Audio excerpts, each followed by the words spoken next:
Eu gostaria de deixar um depoimento de como eu me tornei voluntária da MIC e o quanto ela mudou a minha vida nesses últimos 15 anos.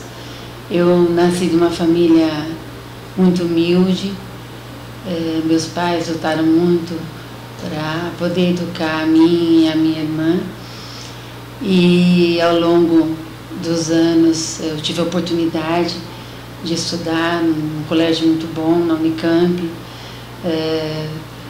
Aos 17 anos fui contratada como técnica e logo depois pude fazer a faculdade de engenharia de alimentos, trabalhando e estudando. E Deus foi permitindo que eu fosse crescendo profissionalmente e finalmente eu realizei o sonho da minha vida, que era ser professora numa universidade tão boa que sempre me deu recursos para ensinar, para pesquisar. Me casei há 26 anos atrás com um esposo, um companheiro, um amigo, e tive meus filhos e sempre pude ser considerada uma pessoa feliz, mas sempre existia um vazio grande na minha alma, que eu me via numa família tão feliz e ao mesmo tempo alguma coisa me dizia que isso não era tudo. Quando eu encontrava as crianças nos semáforos, pedindo, esmolando, eu me perguntava, será que nós não temos nada de ver com isso? Será que eles são nossos irmãos? E eu me perguntava, mas como que uma pessoa que fica o dia inteiro fora de casa, que trabalha o dia todo, tem seus filhos, numa correria tão grande, pode auxiliar alguém, arrumar um tempo na sua vida para poder ser útil? E foi aí, em 95, quando eu perdi a minha mãe, e foi uma dor muito forte, eu acabei encontrando a MIC, uma casa de oração espírita. Fui para lá e conheci a irmã Liana, fundadora dessa obra tão linda. E naquela época a MIC já tinha o seu primeiro educandário, acolhendo as crianças. E me engajei de uma tal forma que logo depois meu esposo e meus filhos foram crescendo nesse trabalho voluntário, que foi fazendo parte da minha vida a cada dia. E eu fui convidando meus alunos, sempre a oportunidade que eu tinha, eu convidava meus alunos a participar nas distribuições de alimentos, nas campanhas de pizzas que a gente organiza. E isso foi crescendo e eu vi que era possível, né? Que eu podia encaixar no dia a dia das minhas aulas, das pesquisas, das orientações, dos meus filhos, da minha família, eu podia encaixar esse aprendizado de ser voluntário, esse crescimento espiritual, de estudar junto com outras pessoas. E isso foi passando a ser rotina. Ao longo dos anos, dando essa disciplina que eu dou na pós-graduação de planejamento de experimentos e otimização de processos, que é uma disciplina bastante requisitada, não só na Unicamp, como em empresas e outras universidades. Eu tive a oportunidade de escrever um livro junto com o professor Iema, e este livro ele é totalmente dedicado às crianças. Toda a renda dele, 100% da renda dele, ele vai para as crianças dos educandários da MIC. Hoje nós temos 3 educandários nos lugares de maior miséria de Campinas.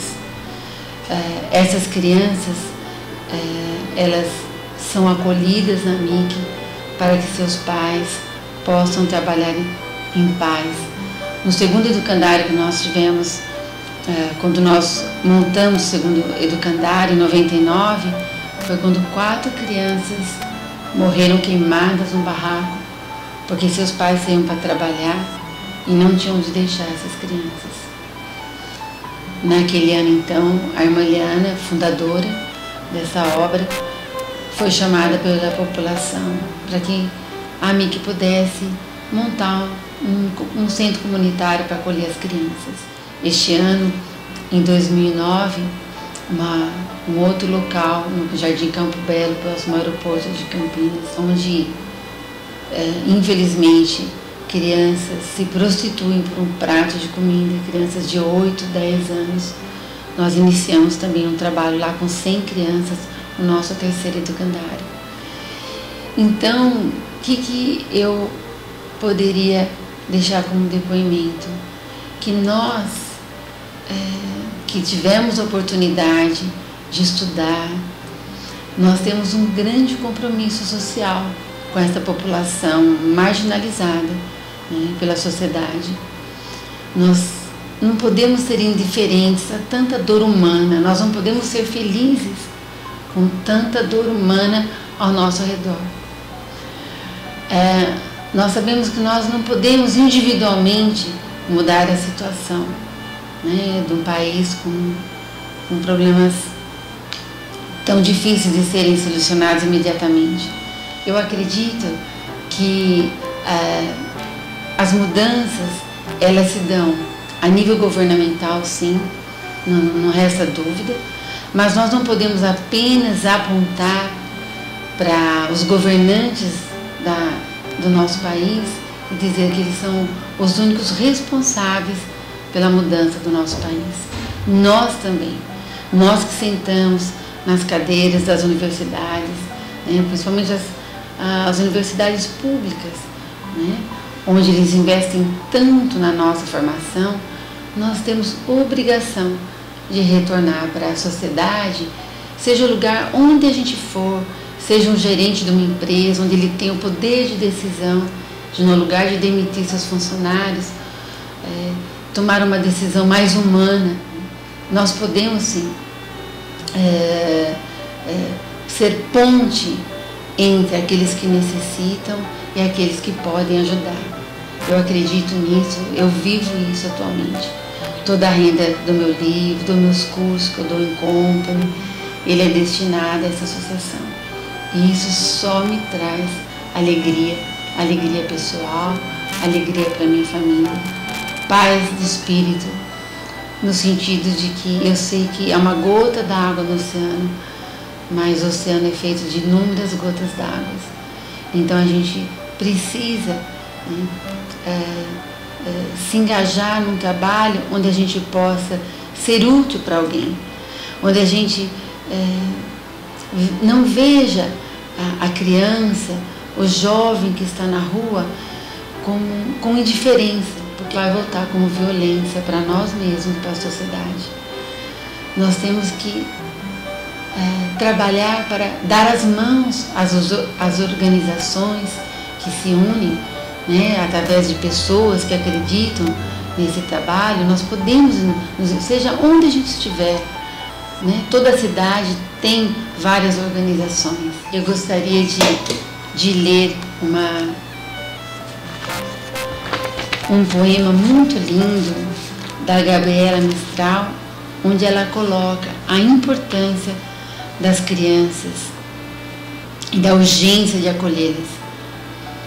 Somos culpados de muitos erros e muitas falhas, mas nosso pior crime é abandonar as crianças, desprezando a fonte da vida. Muitas das coisas que precisamos podem esperar, a criança não pode. É exatamente agora que seus ossos estão se formando, seu sangue é produzido e seus sentidos estão se desenvolvendo. Para ela, não podemos responder amanhã. Seu nome é hoje. Eu gostaria de agradecer a oportunidade que eu tive de encontrar essas pessoas, de poder me unir a elas e doar um pouquinho de mim, fazer parte dessa rede de amor, poder falar onde eu vou sobre o trabalho da associação, o quanto nos faz bem isso. Então eu gostaria de finalizar agradecendo a Deus, nosso Pai Criador, a Jesus, que veio nos mostrar o caminho para renovar nossas almas, a todos os espíritos missionários que vieram dar seu exemplo de vida, como Gandhi, Maria Teresa, Dr. Eurípides, Chico Xavier e tantos outros. Gostaria de particularmente agradecer nossa irmã Eliana, fundadora da MIC, que para mim é um exemplo de vida, de dedicação, que deixou a sua vida pessoal, profissional em prol do trabalho com as crianças, dando um exemplo para a gente que é possível realizar um trabalho unindo mãos e corações. E queria finalizar com um poema que eu escrevi para ela e para todas as voluntárias que abrem o cadário de manhã cedinho para receber as crianças de braços abertos. Eu escrevi esse poema em 2007, que foi assim que eu vi a MIC, em 95, quando eu cheguei pela primeira vez. Então eu queria dedicar a elas essas pequenas linhas. A vocês que constroem a MIC e que diariamente abrem seus braços para receberem as crianças, abrem seus braços para carregar os bebês, afagá-los, limpá-los e alimentá-los. Abrem seus braços para brincar, contar histórias, ajudar nas lições. Abrem seus braços para ensinar teatro, música e dança. Abrem seus braços para carregar as caixas de alimentos. Abrem seus braços para carregar as panelas que alimentarão inúmeras pessoas. Abrem seus braços para varrer, limpar e manter tudo limpinho. Abrem seus braços para abraçar todos aqueles que chegam aflitos. Abrem seus braços para agradecer a Deus por mais um dia. Não tenham dúvidas, Jesus os espera diariamente, de braços abertos, para fortalecê-los e sustentá-los, pois o que vocês fazem com amor é o que Ele sempre pediu aos seus seguidores. Obrigada, amigos da MIC, irmãos de caminho, por estarmos juntos, reformulando, repensando nossas vidas e sentindo que podemos fazer a diferença para alguém. Isso faz muito bem para a nossa alma. Isso nos torna irmanados de toda a dor humana. E isso nos dá paz, alegria, que não tem como contar. Eu acho que tem que viver isso. E o que eu queria deixar, na verdade, é esse convite às pessoas vivenciar, se unir com outras, com obras como esta. Seja o lugar que a gente tiver, vai ter obras como essa que a gente pode se unir para tentar construir um mundo novo. Esse mundo depende de nós. Como disse o Gandhi, nós devemos ser a mudança que desejamos para o mundo. Eu acho que resume bem, essa frase resume bem o que a gente deve buscar. Muito obrigada.